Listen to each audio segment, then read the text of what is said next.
হামিদপুরবাসী, ছোট্ট একটা ঘটনা বলে আমি শেষ করে দেব। ছোট্ট একটা ঘটনা বলে শেষ করে দেব। নবী করিম সাল্লাল্লাহু আলাইহি ওয়াসাল্লামের কন্যা হযরতে ফাতেমা রাদিয়াল্লাহু তাআলা আনহা,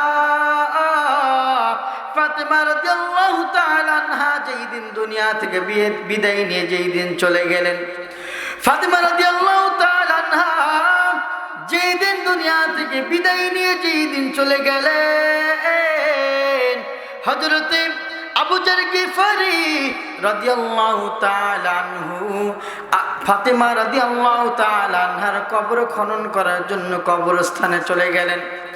আবু যর গিফারি কবর যখন খনন করা শেষ করলো, আবু যর গিফারি কবরকে ডাক দিয়ে বলে, এ কবর, জানুনি রে আজকে তোমার মধ্যে কোন মহিলা আসতেছে, কোন নারী আসতেছে। এ কবর, তুই এতই ভাগ্যবান,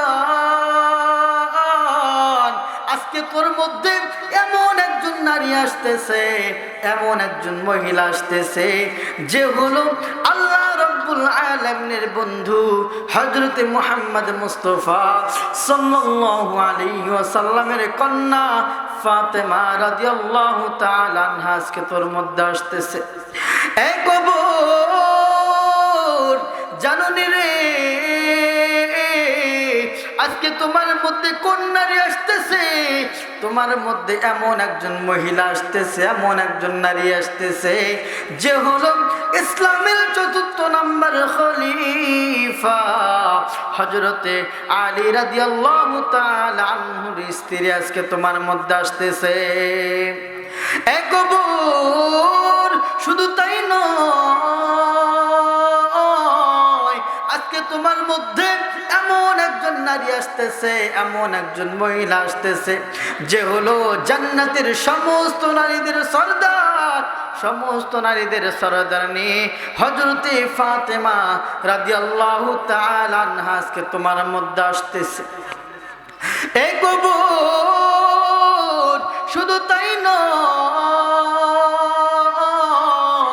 আজকে তোমার মধ্যে এমন একজন নারী আসতেছে, এমন একজন মহিলা আসতেছে যে হলো জান্নাতের সমস্ত পুরুষদের সরদার হাসান আর হুসাইনের মা হযরতে ফাতেমা রাদিয়াল্লাহু তাআলা আনহা আজকে তোমার মধ্যে আসতেছে।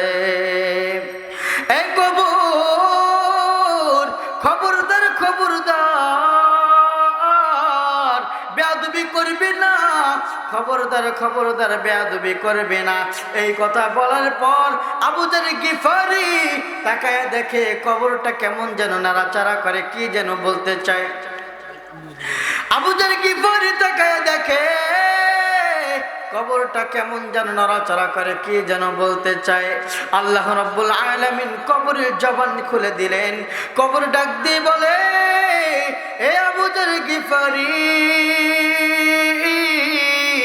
আমি কবর, আমি হযরতে মুহাম্মদ মুস্তাফা সাল্লাল্লাহু আলাইহি ওয়াসাল্লামের কন্যা ফাতেমাকে আমি কবর চিনি না। এ আবু যর গিফারি, আমি কবর, ইসলামের ৪র্থ নম্বর খলিফা হযরতে আলী রাদিয়াল্লাহু তাআলা আনহুর স্ত্রী ফাতেমা রাদিয়াল্লাহু তাআলা আনহুকে আমি চিনি না। এ আবু যর গিফারি, শুনিয়া নাও, আমি কবর জান্নাতের সমস্ত নারীদের সরদারনি হযরতে ফাতেমা রাদিয়াল্লাহু তাআলা আনহাকে আমি চিনি না। এ আবু যর গিফারি, শুনিয়া নাও, আমি কবর ওই ফাতেমা রাদিয়াল্লাহু তাআলা আনহাকে চিনি না। জান্নাতের সমস্ত পুরুষদের সরদার হযরতে হাসান আর হুসাইনের মা হযরতে ফাতেমা রাদিয়াল্লাহু তাআলা আনহাকে আমি চিনি না। কবর ডাক দিয়ে বলে, আবু যর গিফারি, আমি কবর, আমি কবর চিনি শুধু আমল, যার আমল থাকবে খারাপ আমি কবর তার জন্য হয়ে যাব জাহান্নামের গর্ত, আর যার আমল থাকবে ভালো করে আমি কবর তার জন্য হয়ে যাব জান্নাতের বাগান। জোরে বলা যাবে কি সুবহানাল্লাহ। জান্নাত চির সুখের ঘর, জান্নাত চির সুখের ঘর, যদি জানতে ওগো তুমি মায়া ঘেরা রঙিন পৃথিবী নয় তো সুখের খনি।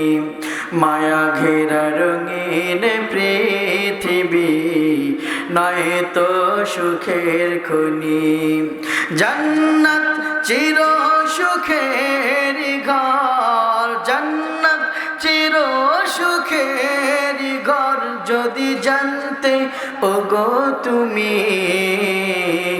মায়া ঘেরা রঙিন পৃথিবী নয় তো সুখের খনি। মায়া ঘেরা রঙিন পৃথিবী নয় তো সুখের খনি। লিল্লাহে তাকবীর।